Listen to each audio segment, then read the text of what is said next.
Welcome back. Yesterday, when we listened to, when we read the statement from the president ushering the new year, welcoming us into the new year, he wished us a lot of things: prosperity, wealth, health, and all of those things. But he did take his time to say a few things that were going to happen during the year. One of those things is a youth confab. And that really got us thinking here. Do the young people who are going to be at that confab understand the importance of a confab? And what kind of conversations are they going to be having? Is that confab going to create policies or create rules and regulations or even laws that are actionable that will impact the young people of this country, which in turn will impact the future of our country? Well, we decided to have the past and the present. Joining us in the studio right now, we have the president of the National Council of Youth, and I want to be able to get it. National Youth Council of Nigeria. Thank you so much, Mr. Adodo Solomon, for being with us on the program. Thank you very much for having me. Good morning, Nigerians. And just so we can get a feel of what the past was like, we have Professor Utomi, the founder, Center for Value and Leadership, joining us from Lagos via Zoom. Good morning, Prof, and thank you for being with us. Good morning. Happy New Year to you. Happy New Year to you. Happy New Year. Happy New Year to you both. Okay, so let me start with you, Mr. Adodo. When you heard the president say the confab, a youth confab was going to be convened in the first quarter of this year, what were your thoughts? Yes, when it was first announced last year, I think sometime around the independence anniversary, we really welcomed that. And for the president to re-emphasize it is a very welcome development. Now, the confab that we're going to be having is not just going to be the normal talks, because we're bringing young men and women from across the 36 states of the Federal Republic of Nigeria. People who are coming with diverse experiences, looking at the various comparative advantages of the regions where they are coming from. So it's going to be a platform or a springboard where the innovative ideas, the inventive ideas, the potentials of the Nigerian youth will be able to get the wings to soar from mere perception to reality. So we really welcome that. And we urge all Nigerian youth to begin to put everything together. Now, this conference, this youth conference, shows that the president has confidence in the Nigerian youth. I get that, but I want to be able to talk to you a little bit about the Nigerian youth and your organization, the National Youth Council of Nigeria. Yes. One of the things the president talked about was the fact that this confab was going to be, he's going to be working in collaboration with the Ministry of Youth. Exactly. Is the National Youth Council of Nigeria in conversations with the Minister of Youth Development? Very well, very well. Very much in conversation. So the recruitment for the people who are going to be members of this confab, what's the plan, at least from your conversations with him? Is it going to be only members of National Youth Council of Nigeria? Are you going to get other youth groups? Is it going to be open to the public? What's the plan? Now, the National Youth Council of Nigeria is an umbrella body for diverse youth groups. So various youth groups will be coming in. Various individuals will be coming in. Professionals will be coming in. So it's going to be very open. And the ministry is already working on that. The ministry is in conversation with diverse groups. Now, the Minister of Youth himself, Ambassador Olawande, is somebody who believes in grassroots touch. So beyond the city centers, he and his team have been penetrating to the nooks and crannies of Nigeria so that we can get the real feel of the felt needs of the Nigerian youth and then address them properly. Beyond knowing the felt needs, then also bringing what we can see as plausible solutions, a way forward, how we can get out of the challenges we have found ourselves. The recruitment for the people who are going to be at the confab, who are the people that are going to be members of this meeting? The members of the meeting will be essentially youth. And what youth that are members of your organization? Youth that are members of the National Youth Council of Nigeria will be there. Youth that are members of the Nigerian Youth Parliament will be there. Okay. Students' bodies will be there. National Association of Nigerian Students will be there. Professionals will be there. Artisans will be there. You know, those who are from diverse bodies. And then this is not also because it has been misconstrued. Some people think it is just going to be a kind of a political gathering. No, it is open to everybody. Well, across political lines, across religious lines, across regional lines, we are coming together as youth of Nigeria. Everybody with a vision, a common vision to see how we can partner with Mr. President to build the Nigeria of our dreams. I want to go to Professor Utomi, who was a member of one of the biggest confabs of our country. One that I remember watching when we were kids, just when I was younger, just watching that confab and believing, okay, our country will be turned around after this. And the utmost disappointment afterwards. Prof, when you heard that the president said there's going to be a youth confab in the first quarter of this year, what thoughts came to your mind? Well, generally, I like to focus these days on focus and impact. And that means everything that I approach, I want to ask myself, what's the purpose? What impact am I expecting? I'm not very clear yet what specific goals are set for these getting together. And this is because of the point that you have made. I have been at so many of those conversations. I have watched in recent times enormous conferences that have had meaningful outcomes, whether it's a national conference under President Goodluck Jonathan, or the one that was curated by Bishop Kuka and co under President Obasanjo. And I have this awkward feeling that we like to provide conversation for distraction. Because I look at all of them and I have not seen. So if there's going to be a conference of any kind, of any group of Nigerians, I'd like to establish first and foremost some very clear goals, some actionable points, some consequence measures. Unless I can see those, I really am not interested in conferencing, because we have had plenty of those. And it seems to me that it's a very convenient tool to distract people in our history, that's our experience. Look, when I was an undergraduate, we reached a certain level of influence where we actually met with the number 2 citizen in the country. Routinely, we as norms became nuns after our time and all of that, we had access. And we put things on the table.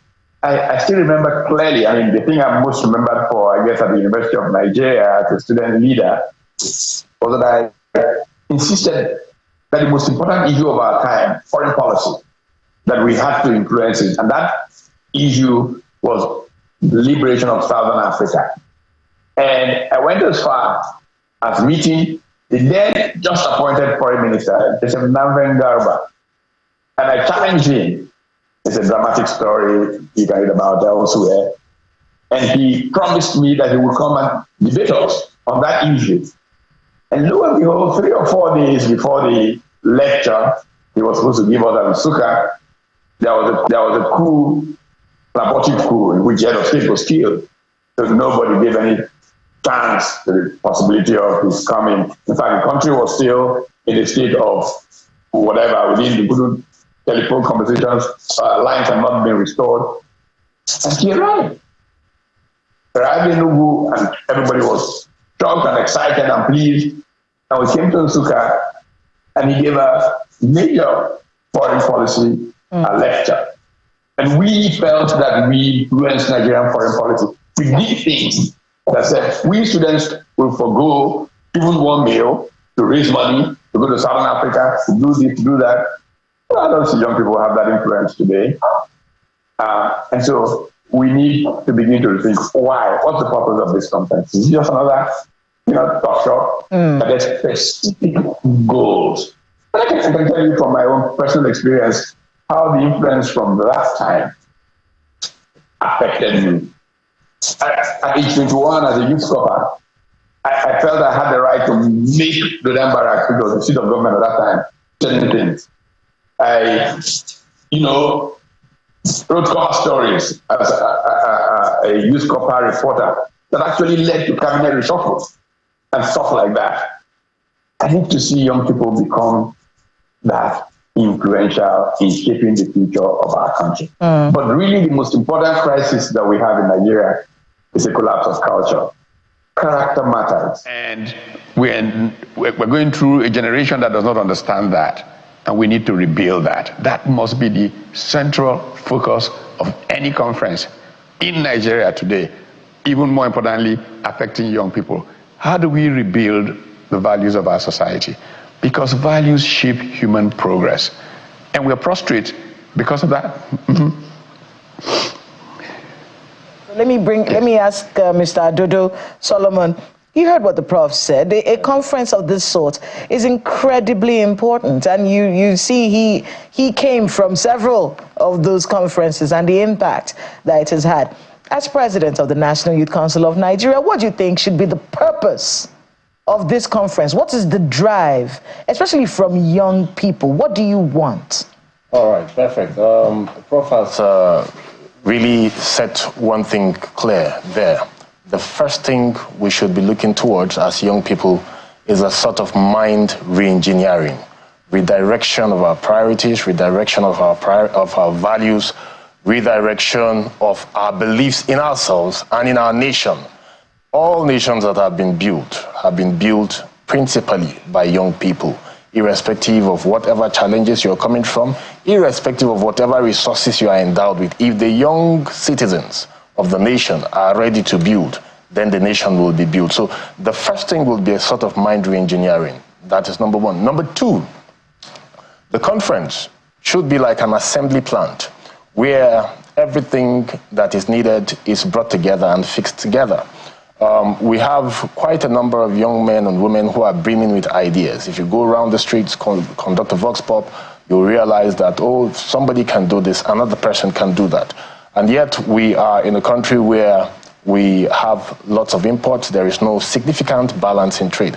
Now, the president also addressed that in his speech. The first thing we need to look at is our vast lands that are not giving us sufficient food. There is no food security. How can we reverse that ugly trend? So basically you're saying that this conference will be young people coming together to bring up ideas of what to do for the country? Not only ideas, it is going to be a springboard of executing these ideas. Now, everybody, if you go around, like I said, you can ask a young man, what do you feel should be done in Nigeria? What ideas do you have about productivity? You'll have all of them. We are coming together to aggregate all of these things and then ensure that they see the light of day immediately. So it's going to be a departure from all the other conferences. So it's not about that. It's not about, it's I'm listening to you, it feels like a pitch, a place where a bunch of people come together and pitch their ideas of what they can do to make their country better. Prof talked about the values of our people and the values that young people have, or don't have, as we move into the future. So how do you want to re-engineer people's thought processes with this particular conference? Do you have any ideas of how that should be done? Yes, going forward, we'll also have people like Prof, we'll have patriotic Nigerian senior citizens who will also come and share their experiences with the Nigerian youth. We'll also have young men and women who have stood up on the path of integrity, who have also done extremely well in their various fields, also coming to share their experiences. They will serve as a skyline. They will serve as the guiding light to the other young Nigerians coming there. So everything will be on the foundation of values, the mind re-engineering process, and then picking up from there, it's a complete mix where you will have the productive ideas coming in, the mind re-engineering coming in, and then we translate it to what we want to see, a better Nigeria, a more productive Nigeria, where the potentials of the Nigerian youth will not just be talking about potentials, but be moving from potentials to productivity. A vision of Mr. President is to see a country where more young hands will be engaged productively. I mean, it's important that we talk about the thinking process of the Nigerian. You work with Nigerian young people. Every youth organization that I know is registered under the National Youth Council of Nigeria. Very well. Who is the Nigerian? And what has the National Youth Council of Nigeria done to inculcate the idea of who a Nigerian is to the young people that you have such influence over. So I'm going to ask you, who is the Nigerian? Now, the Nigerian stems from the dreams of our founding fathers. The Nigerian stems from the fact that we should see ourselves as serious present, as those who will build a great country, as global citizens, people who can stand and hold our own anywhere, men and women of integrity. A total departure of the wrong culture that seems to be creeping into our society today. If you ask Prof and he tells you, dating back to the 80s, what were the values of the Nigerian youth? We want to return to those values. We want to return to them. What are those values? Values of integrity, more importantly, values of good character, values of patriotism. Now, in everything we do, we should put patriotism first. If we put patriotism first, our own personal interest will also be covered. But if we put our personal interest first by looting, by stealing, by not being mindful of the fact that we need to build a great nation, at the end, even the personal interest will be defeated. You go take the money is meant to build roads and then use it to buy SUVs. When you do that, at the end of the day, your SUVs can't move on the road. So we need to be patriotic. That is the core of it. Okay. I'm going to go back to Prof. You heard his definition of who the Nigerian is and what he thinks this conference is going to be able to do for the young people. What are your thoughts on that? Are they on the right track, or is there more that needs to be taught here? Well, there is no question that values shape human progress and that our collective character matters. I mean, ask yourself, frankly, how is the Nigerian perceived in the world? Let's be frank here. Even though Nigerians have done extraordinary things the world over, 70% of the black doctors in America today are Nigerian. 10% of all the pharmacists around the corner from where I live presently in Maryland, in the United States, 10% of all the pharmacists are Nigerian. Nigerians are emerging as perhaps some of the most well-off professionals in North America. All of these extraordinary things, and the general perception of the Nigerian is still basically of a scammer. So we need to reprogram the perception of national character, and not just about saying things, about doing things that prevent those impressions from being formed. So there is plenty of work. How do you carry out a revolution of values? Now, it begins by articulating those values. I was speaking just yesterday about some of the early work that I did, and I was talking about a doctor in Ondo State called Tolu Ademujimi. When he was a medical student in Shagamu, the Ogun State Bisi Onabanjo University, and they founded this CVL club, and I came to give them a lecture, and I talked about Mahatma Gandhi and the 7 deadly social sins: politics without principles, wealth without work, and all of that. Tolu has gone on as a physician to write books on each of those deadly sins. Now that's what I like to call impact. That year, when I founded the Center of Values in Leadership, because I was really scared for a future I saw going south because of the way values were going, and I thought I had a personal responsibility, and all of us have that responsibility, to make our shoulders available for the next generation to stand on and see tomorrow more clearly. We founded the Center for Values in Leadership to do a number of things, but I just wanted to speak to a meeting. The first thing I did was look for smart young people around to bring together and see, can I influence these young people? It is incredible if you look at the list of those young people, where they all are today. They were in their late 20s, early 30s back then. Fela Durotoye, Lanre Olushola, Linus Okorie, Febi Dahosa, Gbenga Sheson. I mean, you really can see from this small cluster how impactful effort can be. And I think that if we basically get people that are in a position to commit to this kind of process, mentoring young people, we can make a revolution happen in this country, but it's about values. You see, character is about doing something when nobody is looking.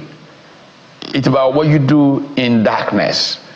And to rewrite the narrative on Nigeria, we must develop people of character who are willing to stop at the red light when there is no one looking. I mean, it's a very interesting dynamic. I'm going to bring Ayo in a moment, but just so I can get from Adodo Solomon just an idea that someone floated to me while we're having the conversation about this youth confab, because it's a very important one and one that we must see the outcome actually play out in the future, not just talk shop. Yes. Would the National Youth Council of Nigeria be interested in this confab if nothing was paid to the attendees? If you just came, volunteer, show up there, have your discussions, pitching, not a single DTA, no overnight money, nothing. Just come and you finish and you go as a patriotic job. Is that something you would be interested in? As an individual, I would be very interested in it. As an individual, I do so many things that I don't get paid for, and it's not about being paid. Your biggest pay should be that you are building a great country. And when you have an opportunity to sculpt your nation, to change the trajectory of your nation, you should see it as a golden opportunity. I mean, you did say something very interesting. They said as an individual. Yes. Can't you sell the idea to the National Youth Council, which is you're the president, and then you can talk to other youth groups, say, look, we're doing this as a purely patriotic action. There's no money here. No one is being paid anything. We're going to do this for our country. Is that something you can sell to you? Now, we already started that. I think I was on this same station sometime last year, and I stated clearly that it's not going to be a financially induced conference, a conference where the focus will be on the money you're going to make. And I've been on several media houses also preaching and passing the same message. And we are also liaising with the government, but the SGF, the Minister of Youth, and so on and so forth. We are trying to make it as much as possible something more patriotic than financially induced. However, if we must be practical and be very truthful, when you bring in youth from across the country, you'll house them somewhere. Most of them are not resident in Abuja here. And if you have a young man or a young woman who has great ideas and does not have the resources, are we going to discriminate against that individual? Some could pay their flight fares, some could travel by road by themselves to come here and have that conversation, and others may not be able to do the same. So there has to be a way to find a balance in between. My colleague Ayo has a few questions. Ayo? Thank you, Kayla. Let me begin with Prof, so that this is as productive as it can be. And I know it is one thing that you would like for this to be as productive as it can be. Recalling the days of the government of Ibrahim Babangida, the government had already made up its mind, but it will put out word for conversations. All criticisms, all issues are raised so that whatever inputs people had are infused into it. Even if people were saying no, government already made up its mind at some point, but they just needed inputs from other people. It would seem like that's the same thing this president is doing. Mind is made up for a confab, now a youth confab, but it's a 30-day confab. If you had to supervise or superintend over this conference, Prof, what are the concerns you would have that needs to be addressed before it takes off? Because the president says it's supposed to happen in this first quarter of the year.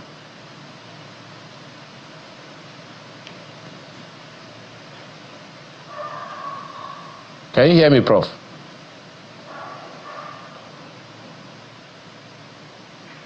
I'm not sure that Prof can if you can hear me, Prof, I'm asking what would be your recommendations if this conference must happen within 30 days.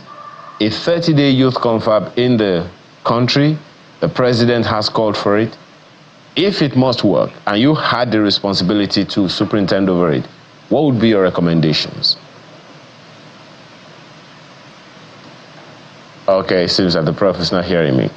Well, let me ask Mr. Adodo that same question, but with a twist.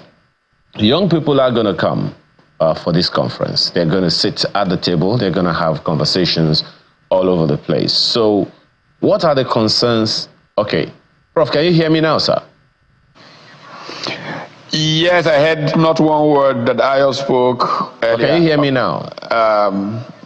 Okay, Ayo, okay, that's you, okay. All right, yes, yeah, I can hear you now, okay. All right. I'm trying to ask, I mean, if you had to superintend over this conference, a 30-day youth conference in Nigeria, I mean, what would you recommend? What are the things that must be done if it is going to be productive? We had one in 2021. I'm still struggling with how effective it was, right? So what are the things you would consider important if this 30-day long youth conference is to make any impact whatsoever? You know, I would begin with an approach to education that I have canvassed for many years. You know, back in the 70s when I was in grad school, there was a Brazilian educator called Paulo Freire. He wrote an afterward quite famous book titled The Pedagogy of the Oppressed. And basically, Freire argued that colonized peoples suffer from a problem, in that the nature of colonial education was that it treated the mind like a piggy bank. You just deposit enough to make people do certain things, solve certain problems, without being able to be creative, to essentially do the things that transform, that move society forward in a significant way. And Paulo Freire's recommendation was that all educating must start with a vision of the future. Freire was a Marxist, and I was never a Marxist, so that's the parting path for us. And he said that you have to start by giving them appropriate ideological grounding, and then getting them to vision tomorrow, and then ask themselves what learning would make them transforming agents to move society from where it is now to that future that they envision. I try to borrow from Freire, and I call my approach the pedagogy of the determined. That all determined people need first and foremost to be exposed to what led to transformative human progress elsewhere in the world. Why did the Asian tigers emerge? What happened in Dubai? Why did Dubai become what it? And then you take a framework which I developed in my work, which I call the growth drivers framework. You look at policy choices that have been made around the world and the consequences. You look at how institutions were built, because institutions are fundamental to what separates societies from the successful and the failing. You look at human capital, you know, health, wealth, education, which are the origins of inequality. You look at entrepreneurship and the disposition to entrepreneurship.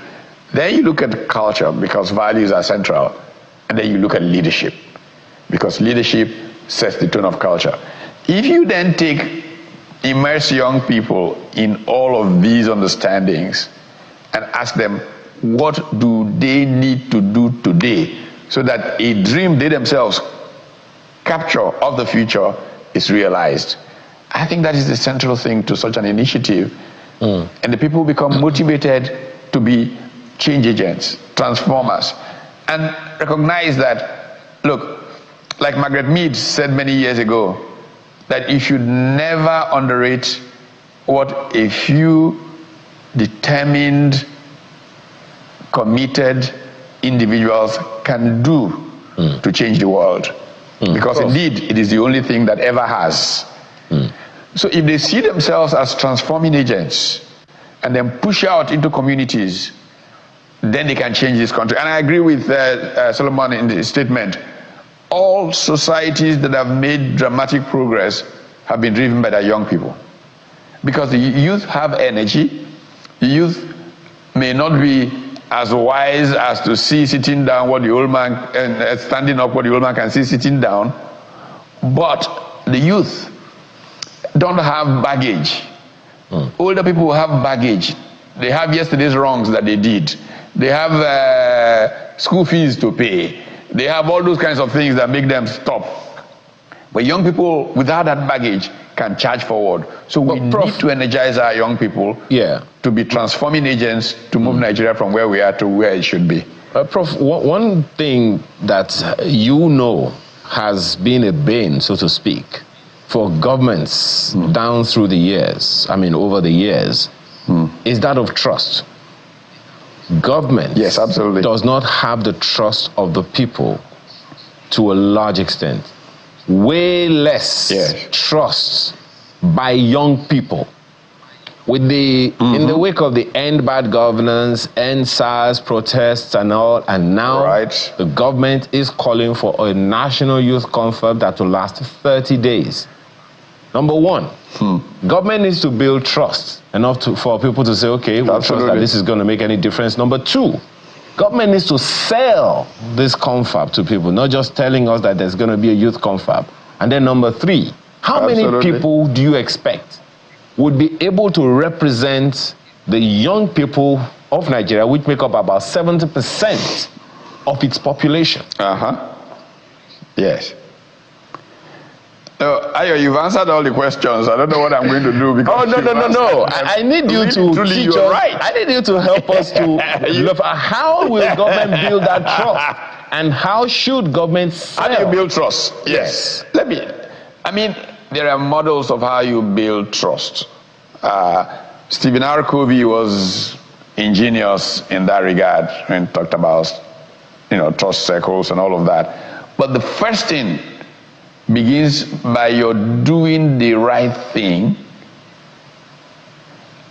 and build up what they call an emotional bank account. Every time you say you're going to do something and you do exactly what you say you're going to do, you make a deposit in the emotional bank account.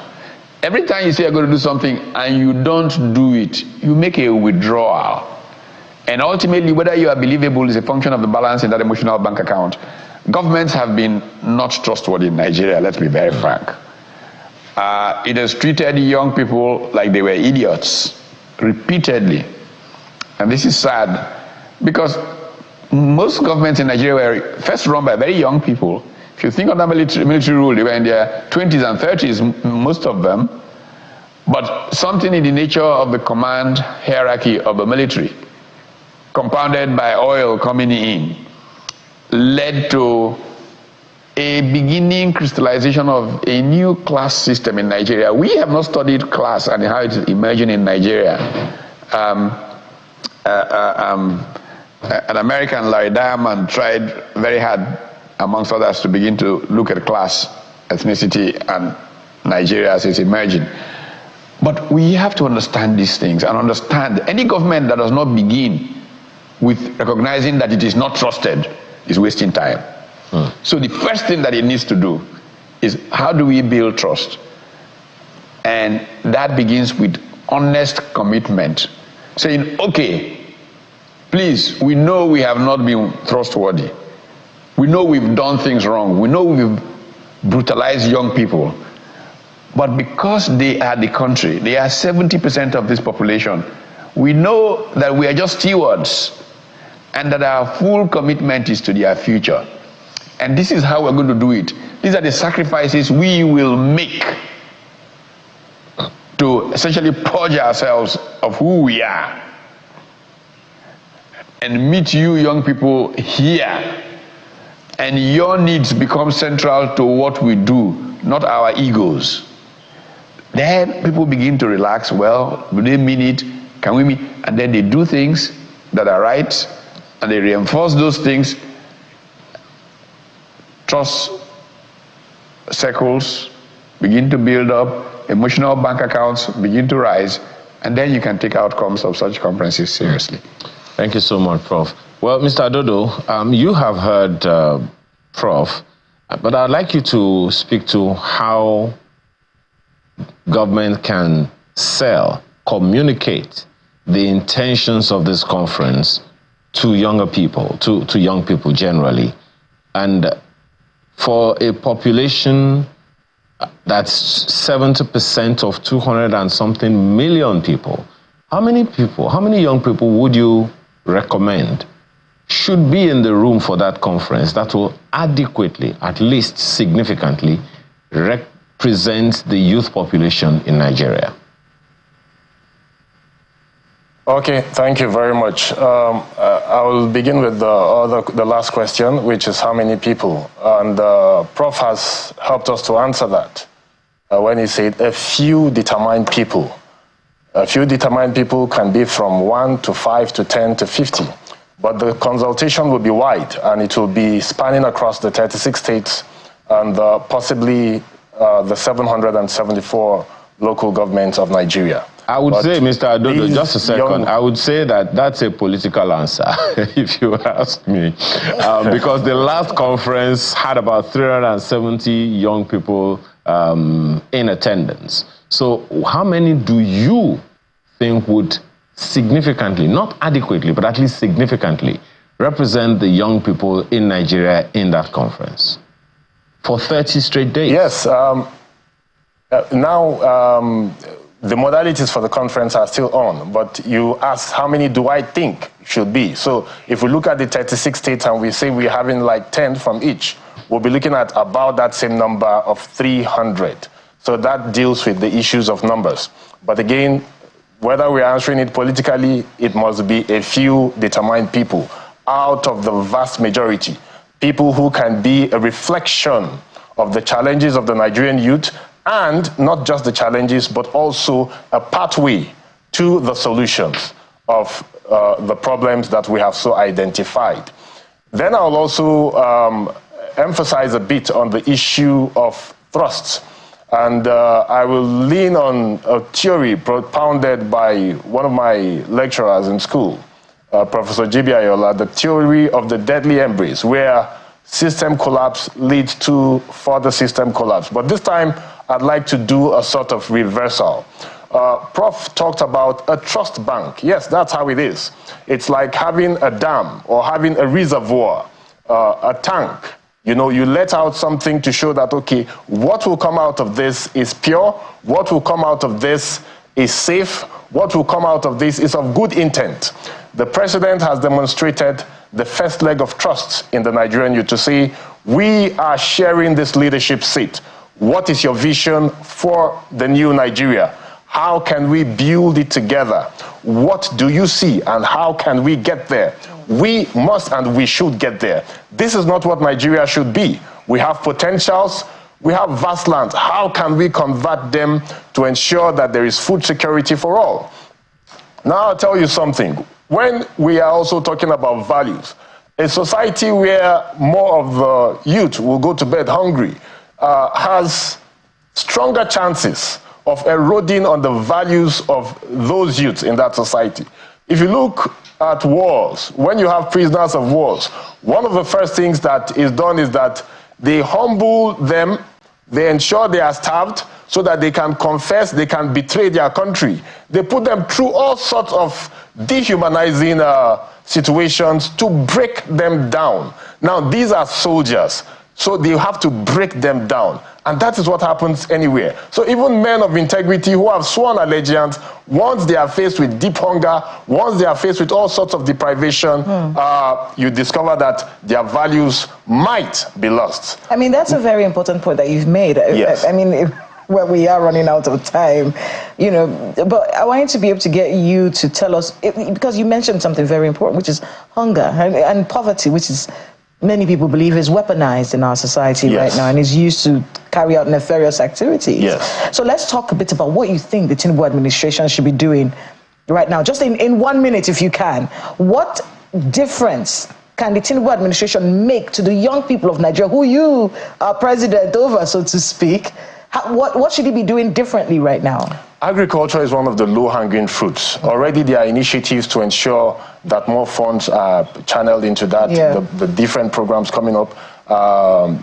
MOFI, Bank of Industry and so on, Bank of Agriculture are coming up. So there needs to be more funding for agriculture. There needs to be an improvement in security. There needs to be a new model of agriculture where we can have some sort of agricultural cities, a complete productivity hub that has at its base agriculture, vast hectareage of lands, maybe across states. We can start with some pilots across the Federation, where beginning from the basic produce that we're getting, how can we go on the value chain, refining them and then translating to other aspects of productivity so that we can have a reversal of the system we have already, where we will be having less of imports of what we consume and produce more of what we consume, where we can have a significant balance in trade. As we import from other countries, we should be able to also export both crude and refined products. I hate to have to cut you there, but that's all the time that we have, Mr. Adodo. I think we have to have more conversations. Yes. What do you think? In the build up to this conference? We will surely do so, and we will be coming to channels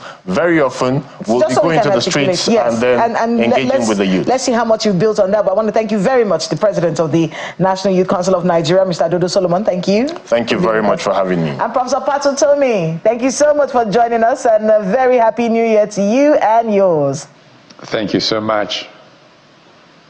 We have to go on a short break. It's time for Business Morning on Sunrise Daily. We'll be back with more conversations 30 minutes after. Stay with us.